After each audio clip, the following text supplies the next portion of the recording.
Hello. Today we're going to be discussing the two-good theory of foreign policy. This is designed to augment, not replace, the chapter readings from the book of the same title. What we're going to be looking at today are foreign policy portfolios.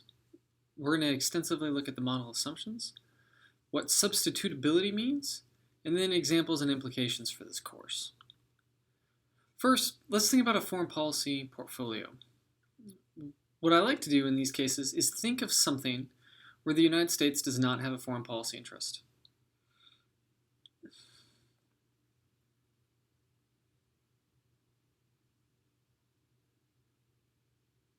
Did you come up with one? Right. The closest that has come to stumping me, even though this one's not actually that hard, was chocolate milk. It took about 15 seconds, not even, probably about 4 seconds, to figure out how chocolate milk and the exportation of chocolate milk is related to American foreign policy. It's an easy one, right? Dairy farmers, dairy vote, the middle class rise in China, the increasing consumption of milk in particular. Another good one that Mississippi State student suggested would be a local, organic, non-exporting farm. And that's pretty close, mostly because the United States is pretty self-sufficient in terms of seed production, farm production. But the only place where American foreign policy would be hit there is if there's particular products or health regulations of the products that are produced. But other than that, even if you say anything to do with defense, health, or disease, trade, energy, climate, human rights, all of that, space, all of it is going to be touched by American foreign policy in some way. So how do we make sense of all of these changes, all of the decisions, all of the differences between political appointees and professionals in the foreign policy bureaucracy? Well, one approach to that is to think about how states implement policies, and that's where this theory comes in. This theory is looking at how foreign policy is made. Now, it's an older theory, not older, it's about 20 years old. There are limitations to it, but I really like this as an introductory approach to foreign policy making because if this is your first course in foreign policy, it gives you an opportunity to think about substitution effectively and portfolios effectively. And it is rigorous. There might be some issues that we take with it, but it does set out a social science approach to foreign policy generation. There are some basic assumptions of it. First, states want to protect the things they value and alter the things they don't like. That seems pretty straightforward. That's not, you either accept it or you don't. That's what makes it an assumption. If you don't think states operate that way, the rest of the argument is not applicable. Next, states have preferences. This is a word again from international relations, but think of this as ordered values over an outcome. There are preferences. You have an ordered value of over an outcome that you want to achieve or see. When we think through this ordered preferences are critical for states, but they're not going to be the same. Some states are going to value security. Some states may value trade. Some may really care about flour exportation or the price of fuel oil. There's all kinds of things that states are going to care differently about. When do states take action? Just like you do, or I do, when we decide to go to work or eat a meal or do whatever, it's when the expected benefits surpass the directed costs. So this is a utility maximizing model. So for economics purposes, it's a utility maximization. When you also take action, not just the direct costs, but also the opportunity costs. So when we think about opportunity costs, what are some opportunity costs in foreign policy? Well, similar to other areas, not doing something else. So focusing your spending and your effort on one thing prohibits you from doing it on another. The other, in terms of foreign policy, that's worth thinking about is the portfolio aspect. Which tool you use may also generate different types of opportunity costs. The theory, as argued in the text, is a response to realism. Now, we're doing one slide on realism, so don't expect a tremendous amount. But what you do need to have in neorealism in particular is that the goal of states is to maximize security and the application of power politics. We're blending all of this. This is not the best depiction of it, but that's the key thing that you need to associate here to see how this theory responds to it. That there are systematic variables about the balance of power or power transition that determine when conflicts occur and how states behave. So for example, you may have bandwagoning effects like we saw in World War I, where weaker states get together against a strong state, or power transition may be applicable to U.S.-China relations now when you have a very powerful state and one state that's ascending.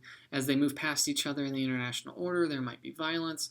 These are all oversimplified, but that's the mindset that this theory is responding to.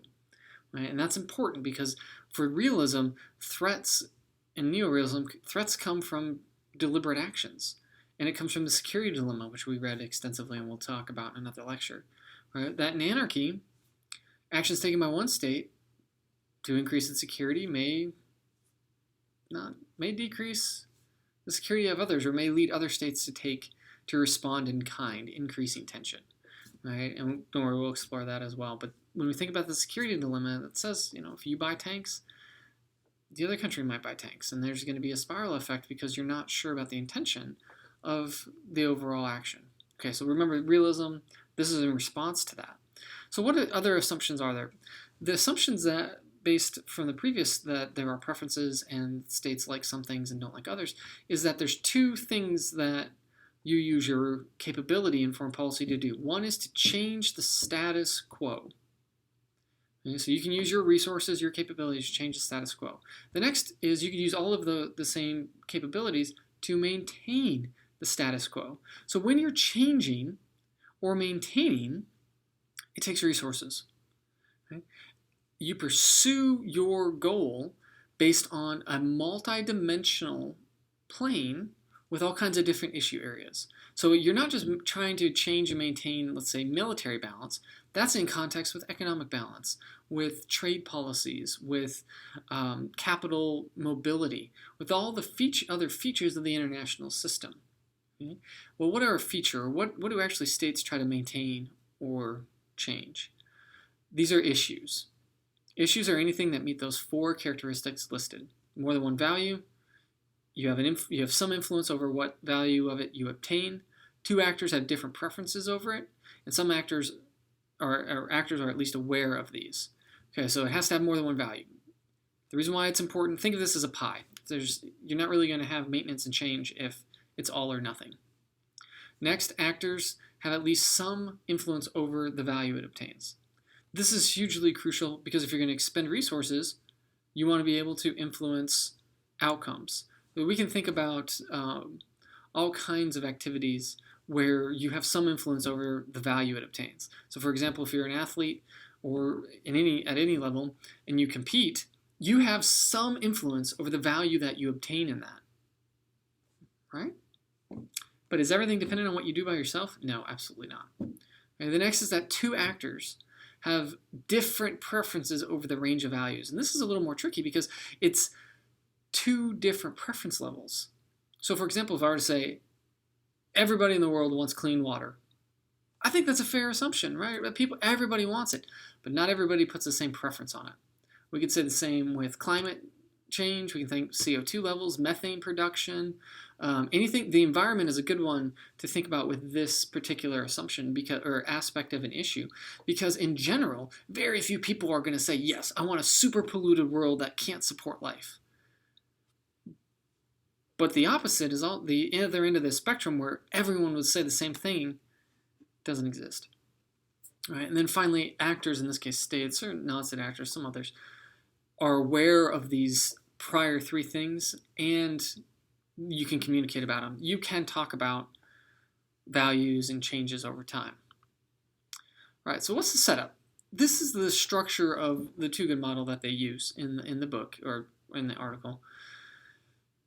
The way to think about the status quo in this case, and this is only one dimension or two dimensions, is it's the midpoint between the two actors, or between the two actors based on the issue space. So in this case, on one axis we have civil copyright protections by state J, and on the other we have expenditures by I. So as we move this way across the figure, the states are spending more, right? That's more of that quantity. The same way as we move up this axis, copyright protections increase. Okay, so the way to think about this is the more you move up I, the more of a preference you have for copyright protection. The more you move this way on the axis, the more you prefer military expenditures. Okay, so the status quo is established here. But I and J, neither one have their ideal point. I and J here and here are those states' ideal point. If they can move the status quo to that point, they would, but they can't.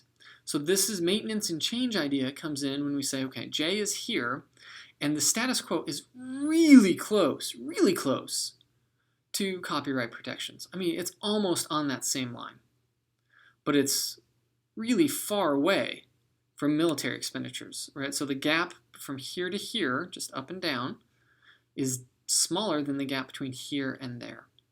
Similarly, if we look at State I is pretty happy with the status quo on military expenditures, right? The ideal point is right here for that state. The status quo is right there. That's pretty close. But the state is very unhappy with the status quo for copyright protection. It's way up here, and they're down here. Now this example, I don't know what states it was intended for, but this particular example is actually quite fitting for China and the United States. Right? The United States, in some ways, is pretty happy with copyright levels. Right? The United States is happy in both instances, but they're pretty happy with copyright levels, but very unhappy with Chinese approaches to copyright protections. Okay, so if we think about the trade disputes that have been going on really since 2000, but has intensified under the Trump administration, one of the questions is protection of intellectual property. Right? At the same time, the Chinese are very unhappy with the level of U.S. military spending, specifically assets in the Pacific. Right? So neither state has what it wants, right? But they're closer in alignment to one topic than they are to the other. I think this is an extremely helpful model to think through foreign policy between different states. What do states value more? So in the United States context, does it value engagement along copyright protection or militarization more? Then what would we expect to see given that answer? Right? As China has changed and evolved over time, where does it place its emphasis in its work to change the status quo? Okay, there's a lot of assumptions in this model, and we are only reading chapter 2, the theory of the model, and the rest of the book, which we're not reading, goes through different cases and the empirical evidence to support this. So we're gonna move through these very quickly because they're all, I think, self-explanatory. The one on this slide that you need to focus on all of them because you can just memorize those, but the status quo is dynamic. It's multidimensional. It refers to a trend that is generally accepted, not necessarily a specific point in place in time. So if we go back to this instance, the status quo on copyright protection and military expenditure changes, and it may change regardless of how J or I behave. So what if, this would be illegal under Japanese law, but what if Japan all of a sudden develops a nuclear weapon? They have the material to do it, they have the intelligence to do it, they have a legitimate security threat in their mind, at least if you listen to most of them, of their leadership, they will say China's been a threat, yada, yada, yada. Okay, they could do it, right? In non-proliferation field, many experts put the timeline from Japan wanting a nuclear weapon to Japan getting a nuclear weapon as very compressed because they're so capable of it. Well, that would change the status quo, and neither I or J changed anything. Okay, so when we think about the status quo, it's dynamic. It's also multidimensional. Are there only 2 issues in the world? Of course not. Right? Copyright law itself, or intellectual property, if we just did intellectual property, holy moly, think of all the dimensions in which that is engaged. So it's multidimensional. It can evolve over time. So the one that is used here, and that I use a couple times throughout this class, is diplomatic exchanges. We won't get into the international law side of these, but essentially diplomatic immunity evolved slowly as a customary law and was eventually statutory law in the 1960s. But before that, you would engage in diplomacy. You would send your diplomat and someone else would send theirs, and they would have protections even though there wasn't necessarily anything written down, because over time, the status quo on diplomacy, it became abundantly obvious that it's much better to have ongoing communication, even with someone you're about to go to war with or going to war with, than no communication at all. Okay? And there's a much actually richer and fascinating story on diplomatic exchanges, but we're going to leave it for there. Okay, there are two factors that influence maintenance and change. One is environmental constraints, or the flip side of this, and the way I would have written this, is environmental capacity. Okay, so this is a geographic, political, population, ingenuity, capital exchanges, federal banks, things that give your state power or capacity are your environmental factors. Okay, so that's how you could potentially influence policy. And this matters. So you can have a state that has the same GDP, and it could be a democracy versus a dictatorship or an autocracy. And they could have very different influences on maintenance and change based on those domestic characteristics. The other factor is preferences. We've already talked about this a couple times, but a rank order of possible outcomes. Right? You want a rank order of outcomes. So we do this a lot. You should do this. You probably do this. So the example I use frequently, you probably do this when you think about going. No, that's a bad example, but I'm going to use it anyway. We're going to get past coronavirus at some point. Not now. Stay home. Be smart. Follow the rules. Right? But before this, you'd go out to eat. And let's say you knew that certain people had very strong preferences against certain types of food. And one of them was your most preferred option. But you also knew that someone else's favorite food was your least preferred option. So what you could do was steer the conversation to the middle ground. All right, you're not getting your favorite food, but you don't want the least favorite food. Well, that's your preference order.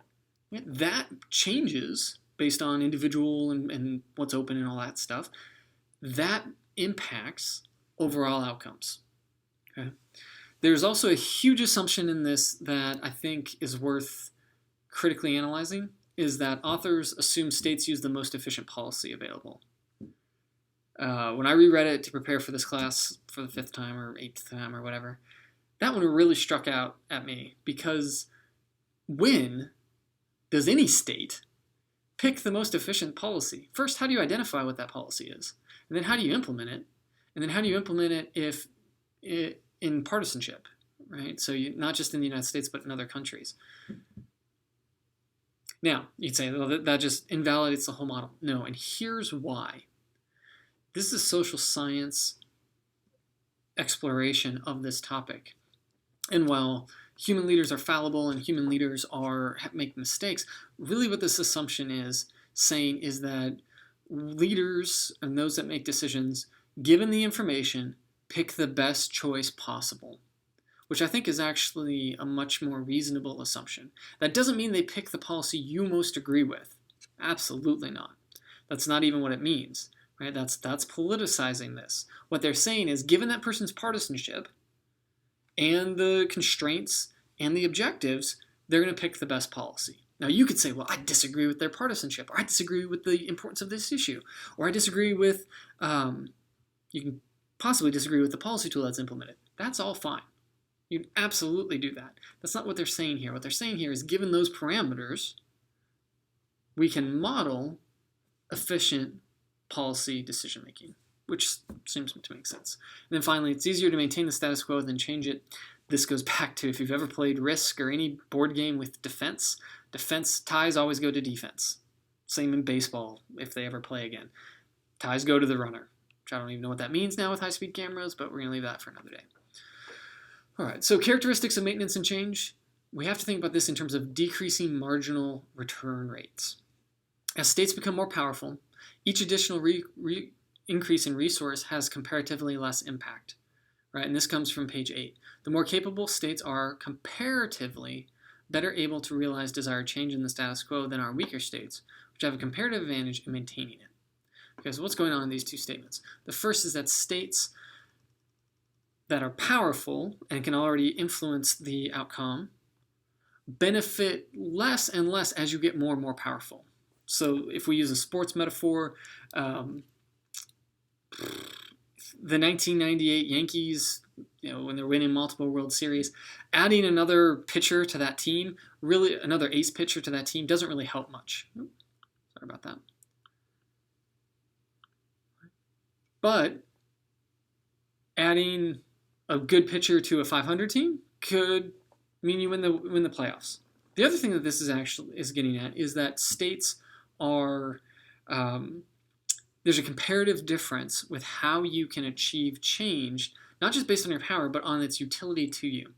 So if we go back to that original model, there's very little utility in the state that is nearly on the status quo to improve to the exact level of the status, that their ideal point, right? So whether it's more military expenditures or improving copyright protections, a minor change like that, given how much resources it would take to change it, just isn't worth it. Okay, so think about the comparative nature of this. Next, we think about divisions of capability. Fair or not, some states are more capable than others for a host of reasons. And then for theoretical consistency, and basically this is not the same as the assumption in neorealism, but security is important. No state goes into any process according to their assumptions at least and say security doesn't matter. Right now, other states will place different emphasis on that, but it's not the case that states don't care at all. Okay, and then finally, the unitary actor assumption. The unitary actor assumption is that we talk about the United States, or the United Kingdom, or Ghana, or Brazil, or I was going to say Syria, but that's barely functional. So we'll say Iraq, or Iran, or Russia, wherever. Right? What we're saying is those states do have domestic politics and do have other things, but especially when this was written, the unitary actor assumption had not yet fully been addressed and started to be broken down, because the United States, it depends on who you're talking to. Right, so the president of the United States, whoever that person may be at the time, does represent the United States, and so that is generally how decisions are made and the focus of foreign policy. But Congress matters as well, and we'll see that specifically in the use of force. Who controls Congress may matter. Is it the same party as the White House, or is it a different party? Right? This model has a unitary actor assumption, which basically just means that all actors within the state have the same objective. Now, we're not talking about companies or non-state actors. Here, we're just talking about the polity of the state. Whether that's fair or not is okay. But remember, in social science, we just want to improve our knowledge a little bit at a time and build and build and build and build and build. And so I think that's reasonable. All right. One of the best parts of this model and why I start here is the importance of substitutability. Okay? There is so much work, empirical work in political science that just really wasn't consistent. And it's not because the people were doing it poorly. I would have done the same thing, but because we hadn't really thought through critically how foreign policy is made and who gets to pick it, who gets to implement it, how it's done, what policies you can use, and substitutability helps us improve scholarship, right? Because there are multiple ways to influence a country, right, to implement foreign policy. So for example, let's take foreign aid or debt reduction. So you have a country that, developing country that has extensive foreign debt, also receives foreign aid, that you want to, make sure you have an influence in. What can you do? Well, foreign aid allows you to do all kinds of stuff, from building schools and medical facilities to training facilities to social to political and sometimes military improvements. The other thing you could do is just cancel a bunch of debt. Right? So if we're going to give that country, or the United States is going to give away $10 billion, why don't we just cut $10 billion off their debt? They have their budget. They now don't have to pay interest or payment on that. They do their thing. Well, those are different policy substitutes that may produce the same thing. In foreign policy, it becomes much more complex because we can think about foreign aid and military spending as substitutes. You might not think about that, and don't quote me on that long term until we get it explained. But those types of actions may achieve similar policy objectives. Okay? So what substitutability and maintenance and change allows us to do is it provides an easy structure to think about the multidimensionality of foreign policy and apply it in a useful context. So when we think about the utility of this model, it's about expanding your point of view and identifying that the status quo is produced by a constellation of actors and influences, not a single country. A single country, though, can disproportionately impact where that status quo is or how it is changed or maintained. And because of that structure, we're able to look more critically at all kinds of foreign policy objectives. So how does this apply to the course, other than the material and that we need to have it? The most important area is the policy memo, because in the policy memo, you have to emphasize on a particular policy. You need to identify what you're going to be having. You need to identify what the U.S. objective is. And then you need to argue that your policy is better or the U.S. policy as implemented is great and just needs to be tweaked a little bit, that it's fundamentally they're incorrect. Well, one thing you have to defend against is policy substitutability. So you may say that, let's pick a fairly non-controversial one. There isn't any. The truth is, foreign policy and politics is always controversial, and that's actually a good thing. People should debate. People should be allowed to have different opinions, but that's also why I want you rooted in science.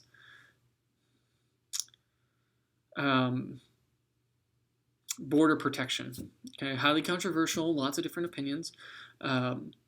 There's multiple different policies to protect a border. Some, like Europe, include massive fences. Some, like parts of the United States, massive fences. Spain's little alcove that they have has 4 layers of fences with razor wire. Is that good, bad, or otherwise? Well, if you also want to solve border movement, one of them is an economic solution. People typically move across borders for economic or political reasons. If it's economic, basic economics teaches us that if you have the exchange of goods and you have exchange of capital, you're going to have to exchange labor, right? So it only kind of makes sense that people move, right? Well, the reason why we think about policy substitution is that states around the world have adopted different policies on how to enforce or not enforce their border. Again, see, I'm not taking a position on what is right or wrong here in a normative sense. What we're looking at is, what are the policy outcomes? How can policies be chosen? And then in the U.S., in this class, how does the U.S. produce its differences in policies? Right? And what are those overall implications? The good theory of foreign policy, its maintenance and change focus, I think is very beneficial in thinking through that structure and that process. Hope you enjoyed it. Thanks.